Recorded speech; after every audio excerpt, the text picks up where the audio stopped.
Pilar, tu último libro, La libertad de ser quien soy, llegó a mis manos en un momento en el que se cruzó con algunas cosas que venía pensando últimamente. Esas cosas tienen que ver con la libertad, con que todos queremos ser un poco auténticos y ser lo que naturalmente nos salga a ser. Ujú. Y yo venía pensando que el principal obstáculo para todo eso, y que es un obstáculo que nos atraviesa, diría, a los seres vivos, ni siquiera a las personas, está en nuestra naturaleza, es el miedo. El Ujú. miedo es parte constitutiva de nosotros. O sea, una ardilla sale a comer una nuez con miedo a ser cazada por otro predador. Nosotros nos da miedo tomar una decisión para hacer un cambio de vida o para ver qué alimentamos a nuestro hijo. Si le damos tal cosa o tal otra por miedo a que le haga mal. ¿Qué Mm. hacemos con el miedo? Porque el miedo está tan adentro, incluso anterior a las emociones casi, es como reptiliano, es parte de lo que necesitamos para vivir el miedo. Sí, yo estoy de acuerdo contigo en que nos atraviesa como especies incluso, pero yo haría una diferencia con la ardilla. A ver, Yo siento que el miedo de la ardilla la ayuda a ella, ujú, la ayuda a sobrevivir, a mantenerse viva y a cuidarse. Es un miedo que de alguna manera le juega a favor, nunca le va a jugar en contra el miedo a la ardilla. En cambio, a los seres humanos el miedo no juega en contra, en muchas circunstancias, porque el miedo está educado en un montón de circunstancias por mandatos, por órdenes culturales que nos convencieron de ciertas cosas que hacen que incluso me autodestruya yo o prefiera sufrir por muchos años porque el miedo al cambio o el miedo a incluso a ser feliz puede estar absolutamente implantado en mi cerebro desde pequeña por la educación, por la cultura, por cómo nos colonizaron, por este ujú. tema judeocristiano, por esta cosa del culto al sufrimiento, porque esta enseñanza de que todo se aprende a través del dolor y que pareciera que solo vale lo que cuesta y si no las cosas te salen fáciles no tienen valor, entonces hay que sacrificarse mucho para sentir que uno hizo las cosas bien en la vida. Esos miedos no ayudan en nada. Son miedos que no te permiten avanzar, son miedos que están implantados en el cerebro desde la educación y que uno tiene que deconstruir. Es como una especie de reinicio de computador donde hay que reiniciarse y para eso hay que preguntarse cuáles son los mandatos que dirigen tu vida o la mía y cómo desde ese lugar yo empiezo a adquirir más libertad, pero no para hacer lo que quiero hacer, sino que para estar más consciente. En el libro el concepto de libertad está puesto ahí, está puesto en la conciencia, no está Ujú. puesto en el capricho de que yo tengo ganas de hacer lo que quiero hacer. Está en la conciencia más plena, en estar como permanentemente despierta para saber qué me meto a la boca, cuánto duermo, cuánto cariño me hago, cómo me cuido, y desde ahí empezar a tomar decisiones en la vida fundamentadas en un amor propio muy profundo que va mucho más allá de la autoestima y que tiene que ver con el autorrespeto y con el autoconocimiento de cuidar mi cuerpo, no por un tema estético, sino que porque mi cuerpo es mi mejor amigo, es el envase de mi alma, por lo tanto, por lo menos me va a acompañar en esta dimensión, es el único que tengo, por lo tanto tengo que tratarlo bien. Y desde ahí, cómo trato bien también los vínculos que acepto y cómo los quiero y cómo me rodeo y qué elijo, con quién me junto, con quién no, qué hago y qué no hago, son secundarios a este acto mayor que apunta esta investigación y que tiene que ver con aumentar el nivel de conciencia. Qué difícil es tener conciencia del lugar que uno ocupa y qué fácil es verlo en los demás, ¿no? Tener como Sí, esa claro, mirada externa por supuesto. sobre uno mismo. Eso es de lo más difícil, ¿o no? Sí, yo creo que es difícil hasta que uno no empieza. Ujú. Creo que se ve más difícil de lo que es. Creo que cuando uno entra en el juego de hacerse consciente, que es muy jodido porque uno tiene que hacerse cargo y uno tiene que hacerse responsable, Sí. y eso hay gente que prefiere no tener esa conciencia, eh, pero cuando uno parte en ese camino es muy difícil volver atrás. Eh, Hay algo que empieza a producir cierto placer y que tiene que ver con gobernarte, con sentir que uno entró en una relación con uno, con lo que yo llamo pareja interna, eh, que se empieza a ser armoniosa y entretenida, porque me tengo que entretener conmigo, porque tengo que disfrutar conmigo, porque tengo que regañarme si hice algo mal, porque tengo que perdonarme si me equivoqué, porque... Y eso es súper seductor cuando empieza a hacerse. Una señora que terminó uno de los talleres conmigo de esta aventura, de esta caminata, como yo le llamo a mis investigaciones, termina y me dice, en realidad no sé si te quiero o te odio ahora, Ujú. porque ahora estoy tan consciente, ya tenía todo un tema con la comida, Sí. y particularmente con las cosas dulces, con el azúcar. Entonces me decía, ahora estoy tan consciente de que elegí no comer más azúcar, que cuando como azúcar me tengo que hacer todo un trabajo para sacarme la culpa y hacerme cargo de que sí, que me permití comer azúcar y que lo disfruté y que eso no tiene que ver, todo un proceso de trabajo mental que antes no tenía, porque antes se metía la cosa azúcar y no pasaba nada, digamos, pero adquiere yo creo que no hay nada más lindo que descubrirse. Creo que por eso que el libro, en una parte yo digo, ¿por qué pasamos tanto tiempo centrado en la vida de los otros y descubrir la propia, la Ujú. nuestra, es demasiado apasionante, es suficiente para toda la existencia? Con eso ya tenemos demasiado trabajo. ¿Para qué nos vamos a estar preocupando de lo que hace el otro? El otro tendrá su propio desafío, digamos. Y el otro funciona un poco como distracción. Hablas de las Y sí, distracciones también, por que supuesto, es sin fácil duda, distraerse y sacar el foco de uno, porque enfocarse en uno absolutamente. da bastante trabajo. Es que esa es la razón. Y que la libertad empieza por responsabilidad, porque yo tengo que ser responsable de mí y de mis cosas Sí. para poder ser libre. También pensaba mientras lo leía que libertad no es hacer lo que quieras, libertad No, es saber dónde estás, en qué lugar ocupás, qué cosas tenés a tu alrededor y qué decisiones vas a tomar con esas cosas, porque sí, no es tomarse un avión e irse a otro lado y y dejar las olvidarse de cosas por la todo, mitad. claro, obviamente. Creo que hay una concepción de libertad que da esa sensación, ¿no? De poder hacer todo lo que yo quiero y pareciera que hay gente que llegó a hacer siempre todo lo que quería. Ujú. Eso es falso, es una ilusión. Yo ni siquiera soy libre en un supermercado porque el marketing establece que me van a poner a la altura de los ojos para que yo elija ese producto y no el que está arriba y no el que está abajo, digamos. En ese sentido, la libertad es una ilusión, pero cuando uno se empieza a ser consciente, uno entiende que hay valores que vienen como en pack. La libertad viene con la responsabilidad, es como la honestidad con la prudencia, que también es Ujú. otro, que también viene como Sí. en pack, digamos.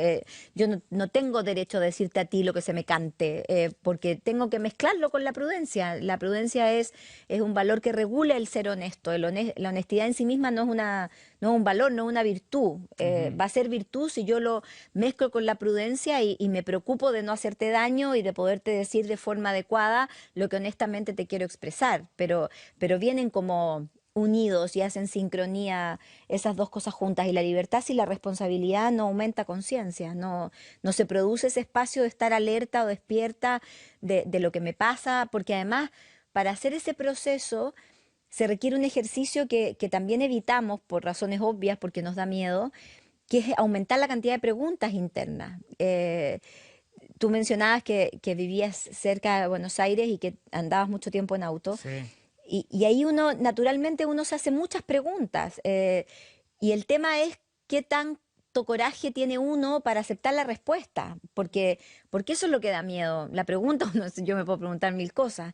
El tema es la respuesta. Y la respuesta, sin duda, te tiene que llevar a una acción. Claro. Y por eso que para querer hacer este camino de la libertad de ser quien soy, se requiere coraje. Se requiere valentía para romper esquemas, para ser internamente muy libre.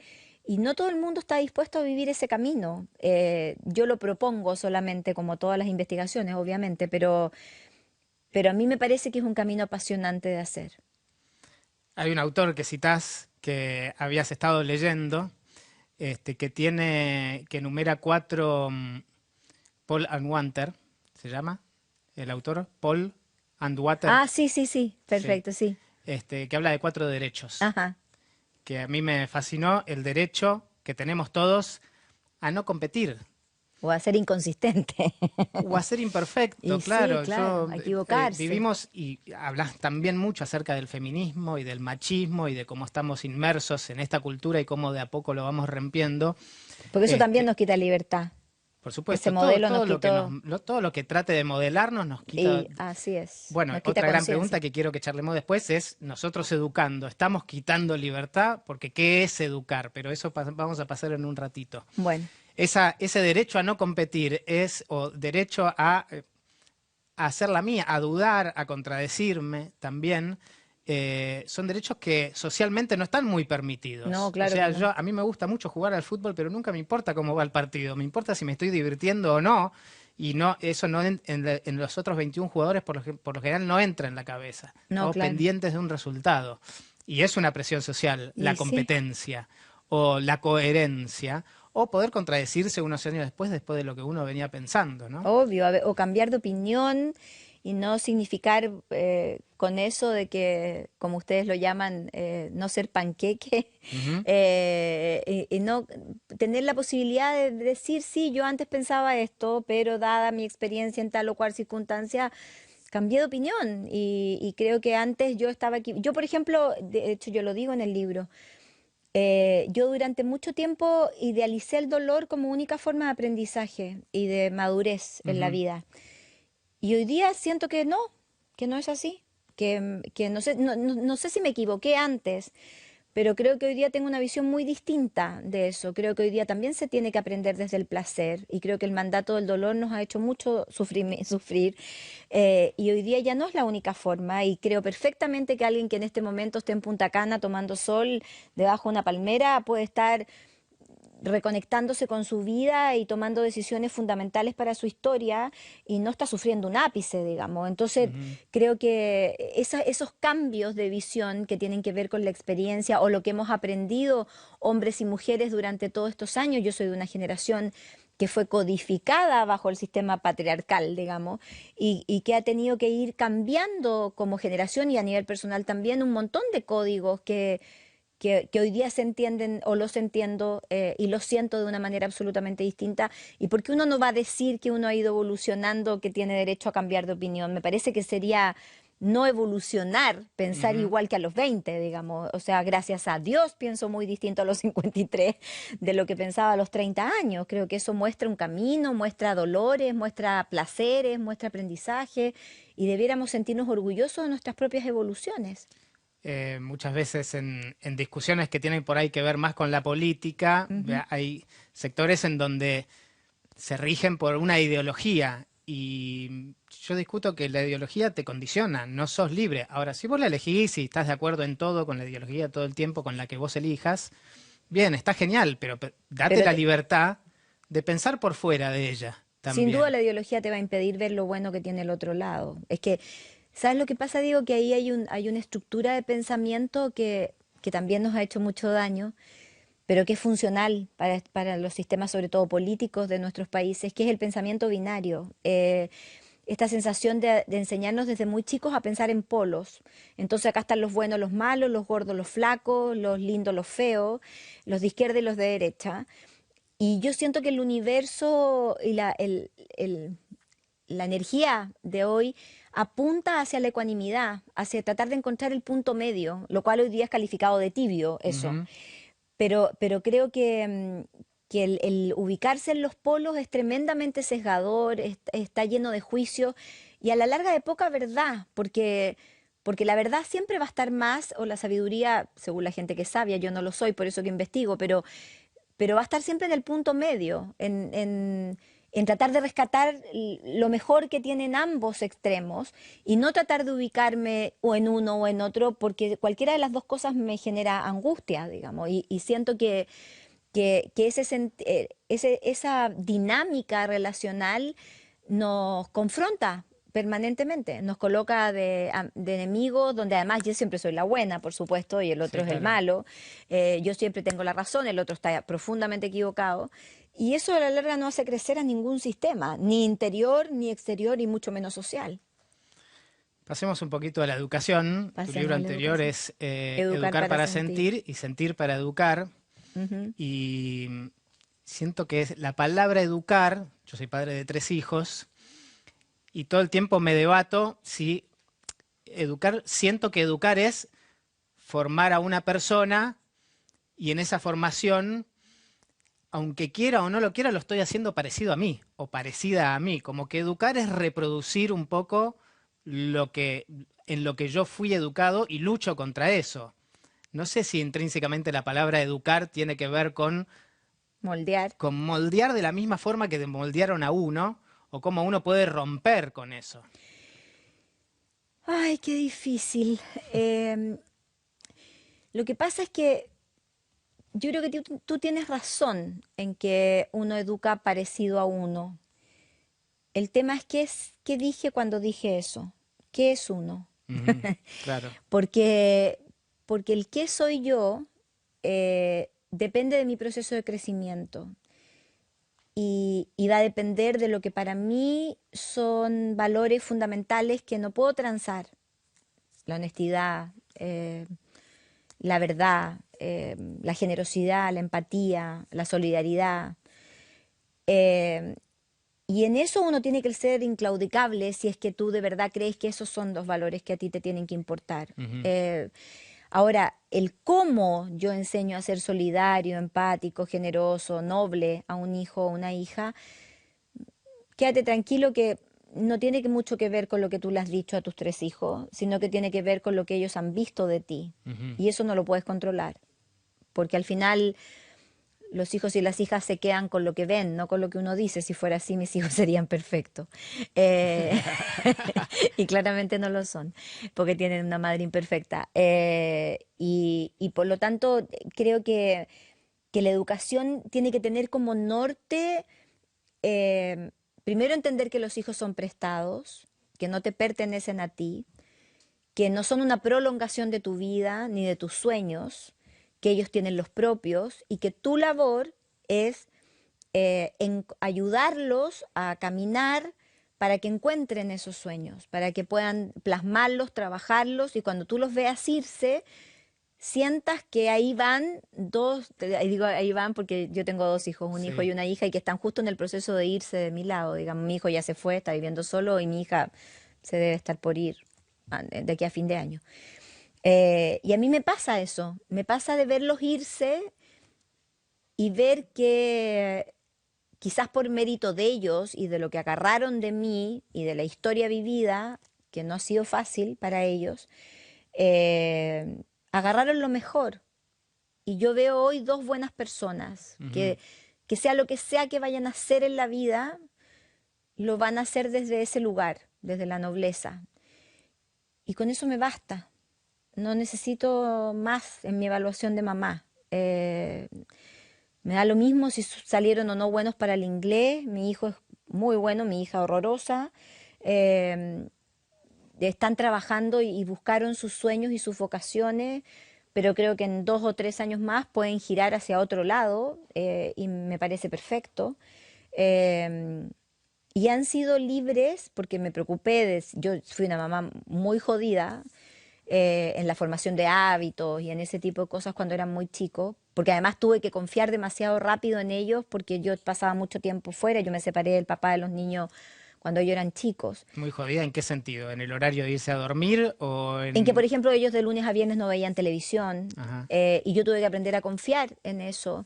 Y ellos me llamaban a la consulta, en ese momento yo atendía pacientes, aparte de los talleres que ya estaba empezando a hacer, y me llamaban para pedirme permiso si podían ver o no tal cual programa, porque aprendí a confiar mucho en ellos y ellos siempre fueron muy libres en términos de estar muy conscientes y ser responsables de sus actos.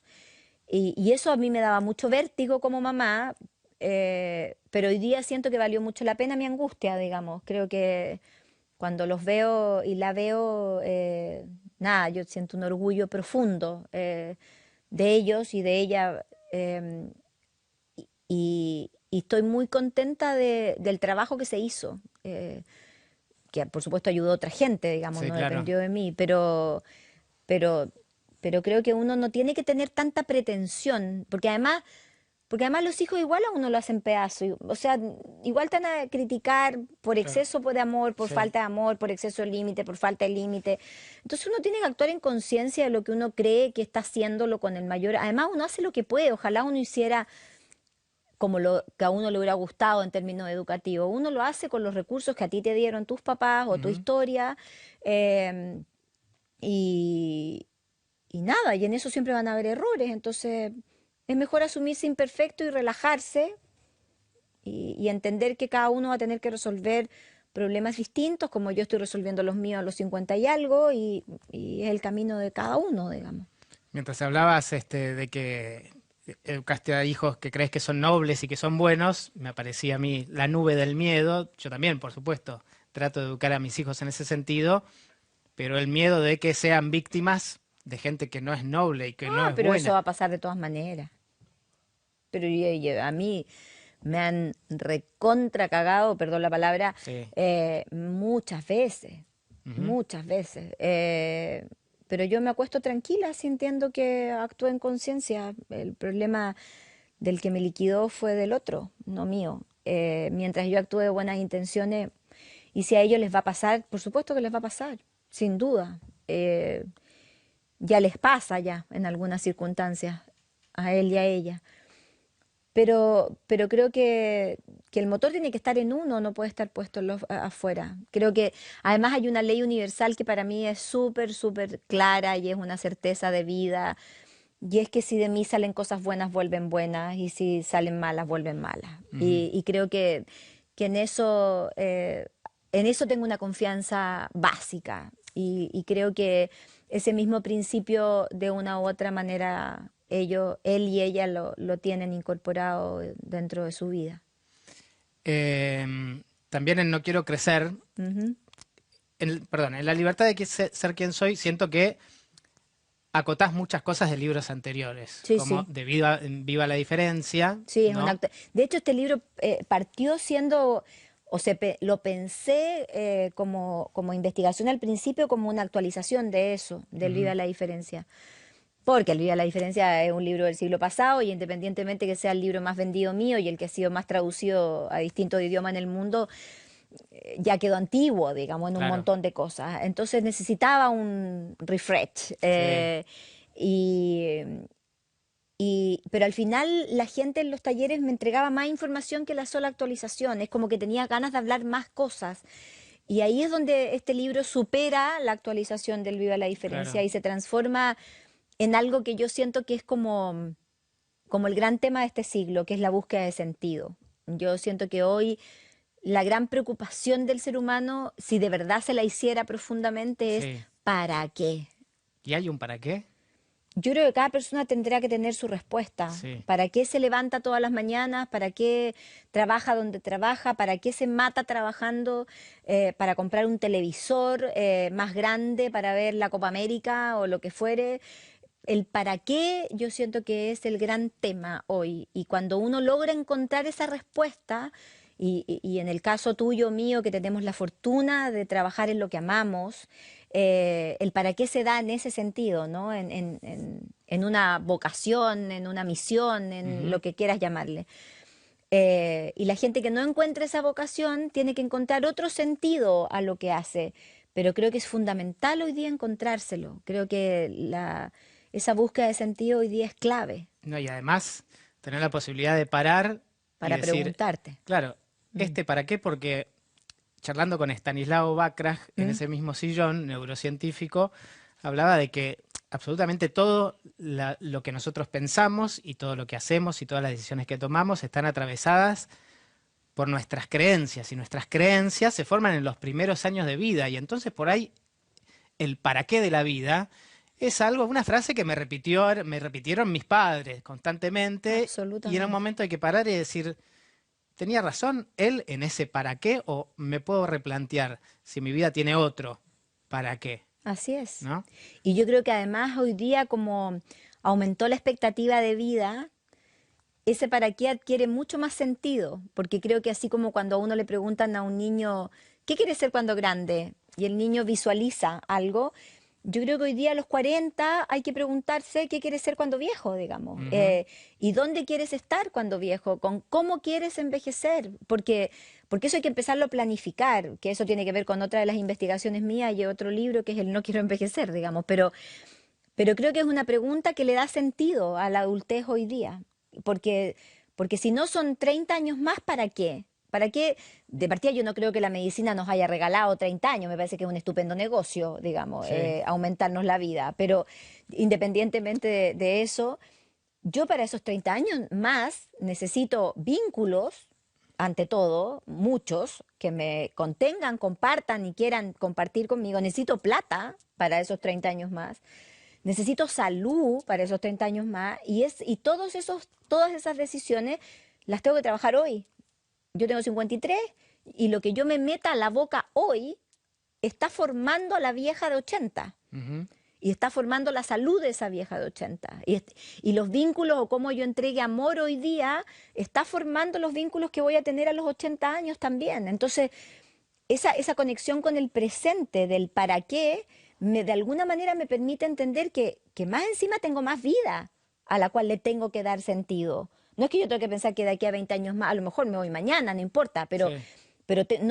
pero prefiero irme habiendo planificado lo que era no irse, digamos. Y ahí entra un poco lo que hablábamos de la libertad y la responsabilidad de hacerse Absolutamente, responsable de las cosas que van a absolutamente. suceder. Por O sea, ejemplo, yo tengo definido que yo voy a envejecer en el sur de Chile. ujú, Yo nací en el sur y yo necesito frío, me encanta el frío, la lluvia, ríos con agua. sí, Y después del no quiero envejecer, yo aprendí además, después de esa investigación, que la gente envejece mejor en pueblos chicos que en ciudades grandes. ajá, Porque en ciudades grandes se requiere más plata, porque en ciudades grandes se vive más estrés, uno despierta en una ciudad grande y ya tiene carencias, en cambio en las ciudades chicas uno despierta desde la abundancia, es otro tipo de envejecimiento.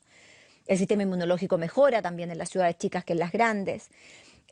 Bueno, la cosa es que yo voy a envejecer y tengo una cabañita cercano a un lugar maravilloso que recomiendo a toda Argentina que lo vaya a conocer, que se llama Puerto Varas en Chile, sí, que es un sueño de ciudad. Em, y esta cabañita de 90 metros cuadrados tenía un baño que tenía una tina.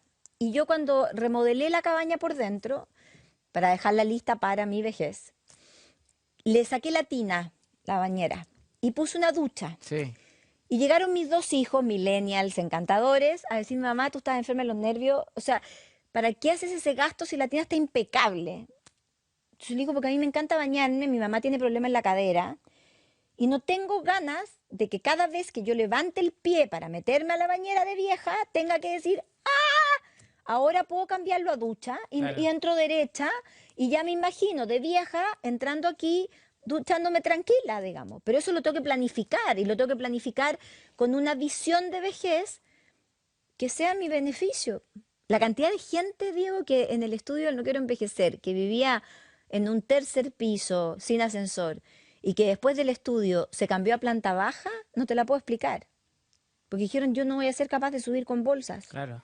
Y no tengo ganas de andar subiendo 3 pisos con bolsas de supermercado a los 70 años. Entonces me cambio a un lugar donde no tenga que vivir. Y eso implica encontrarle un sentido al presente, porque yo hoy tengo que empezar a trabajar por encontrar un alquiler que en planta baja y que sea de mi agrado y que además sea seguro. Y eso es un trabajo que implica disfrutar del presente. Por eso que la definición que aparece de vejez en esa investigación a mí me parece maravillosa, que es que uno es viejo cuando los recuerdos superan a los proyectos. Ujú. Cuando yo me siento aquí y solo me pongo a recordar, de partida ya no me muevo, por lo cual mi cuerpo se rigidiza y me enfermo más rápido. Pero además dejo de tener sueños y de proyectarme. Y por proyecto estoy hablando de cambiar los cojines de mi cama, no estoy diciendo grandes cosas. Sí, claro. Pero implica tener una visión de proyecto para mantener la vitalidad y la cabeza joven, independientemente de que te vas a tener que ir de esta dimensión. Cuando decías recién que está comprobado que la gente envejece mejor en pueblos pequeños, más que en grandes ciudades, Ujú. pensé en dos cosas. Primero, el fenómeno de que frente a toda esta globalización siempre estamos, o se está dando cada vez más, que encontrarnos en pequeños grupos de afinidad nos hace sentir mejor. De hecho, ahora Facebook, por ejemplo, Sí, claro. cambió a que le está dando prioridad a los grupos, a los grupos de gente con los que te identificás por un motivo o por otro.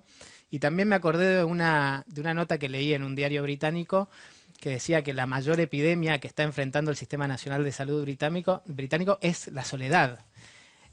A pesar de que la gente vive en grandes ciudades, es gente que se absolutamente. encuentra sola y porque por ahí la comunidad más pequeña te da la posibilidad De de tener estar redes, algo en tiene contacto frente a la inmensidad que no te da la posibilidad de ese pequeño contacto también, ¿no? absolutamente. Y cómo podés proyectar para tu vejez también tener una red de gente que más o menos te acompañe. Absolutamente. En los pueblos chicos, aunque digan pueblo chico, infierno grande, da lo mismo, pero puedes tocar la puerta del lado si te pasa algo, digamos. Hay una red de contención, la señora del almacén, le sabes el nombre a la Ujú. gente, eso ya me parece que es brutal, digamos. En la ciudad grande no somos conocidos por quienes somos, somos conocidos por lo que hacemos, digamos. Entonces, eh, claramente hay otro circuito y creo que además hay una fuerza en la gente joven muy fuerte de salir de las ciudades grandes, de salir del circuito del consumismo, de querer otra vida, de estar hasta aquí de la congestión, del mal humor, del estrés de no llegar nunca, etcétera, y querer em, caminar tranquilo, querer respirar otro aire, y creo que eso va de nuevo a responder ese para qué, donde la gente se está empezando a hacer esa pregunta. Yo insisto que esa es la pregunta de este siglo. Empezábamos hablando sobre la libertad de ser quien soy. Para saber quién soy o para poder usar esa libertad y llegar a serlo, tengo que preguntarme y entender quién soy. ¿Cuál es el primer paso? ¿Cuál es la primera pregunta? ¿Qué es lo primero que puedo hacer para empezar a conocerme y saber qué lugar estoy ocupando y si estoy contento con ese lugar o no? ¿Cómo estás? Esa es la primera pregunta. Ujú. Y esperar que tu mente, tu cuerpo, tu alma te responda. Por lo general, la respuesta inmediata es todo bien, No, que además es tremenda, porque decir todo bien es imposible que no, todo esté bien. obvio. Igual cuando dices que estoy mal, tampoco está todo mal. Sí. Eso tiene que ver con solamente la percepción que uno tiene de las cosas y el zoom cinematográfico que uno hace agrandar o no lo bueno o lo malo. Pero el cómo estás en un momento de silencio, porque el silencio es clave para este proceso. O sea, uno no puede llegar a ese estado de conciencia sin espacios de silencio. Ujú. Y el silencio no es ausencia de ruido solamente, digamos, sino que es un viaje interno que uno hace. Yo puedo estar en silencio en la 9 de julio, digamos, y en ese espacio de silencio, claramente tu estructura, tu alma, tu esencia, tu ser, te va a responder cómo estás y te va a decir bien en esto, mal en esto. Tu panza va a tener una estructura determinada frente a esa pregunta o esa respuesta. Van a aparecer imágenes, caras, probablemente cuentas bancarias, lo que haya no resuelto Ujú. dentro de tu historia. Y de ahí en adelante está el coraje de seguir preguntando. ¿Qué quiere Y decir esa imagen o esta sensación corporal o por qué se me apretó la panza o por qué me dan ganas de llorar si yo me pregunto eso? ¿Qué imágenes me vienen si me dan ganas de llorar? ¿Me permito llorar en ese momento? Sí, me permito llorar, ok, me pongo a llorar. ¿Y qué me pasa cuando lloro? ¿Cuáles son las imágenes que aparecen cuando estoy llorando? ¿A qué otra pregunta me lleva ese cómo estás? A la siguiente, ¿cuál es la que viene? Y así sucesivamente es como un río, como dejarte llevar por el cauce de un río, pero dócilmente, no resistiéndote al flujo del agua, sino que dócilmente ir observando lo que hay en ese paisaje y qué vas observando dentro, fuera, qué pasa y así puedes ir a trabajar y empezar a preguntarte qué te pasó en el trabajo. Hay un ejercicio que yo planteo en el Educar para Sentir que ayuda un poco a esto, que es preguntarse al final del día, dentro de las 4 emociones más importantes del ser humano, em, ¿qué sentiste hoy? ¿Qué cosas hoy día te pusieron contento? ¿Qué cosas hoy día te pusieron triste? ¿Hubo algo que te dio miedo? ¿Te enojaste por algo? Y con esa exploración de esas 4 emociones, que además uno la puede practicar con los hijos, y en los hijos y es una experiencia preciosa en familia, ya hay mucha conciencia de lo que uno es. Ya cambió la mirada, porque con suerte en las casas contamos lo que hacemos, pero contar lo que sentimos con lo que hicimos, eso no pasa nunca.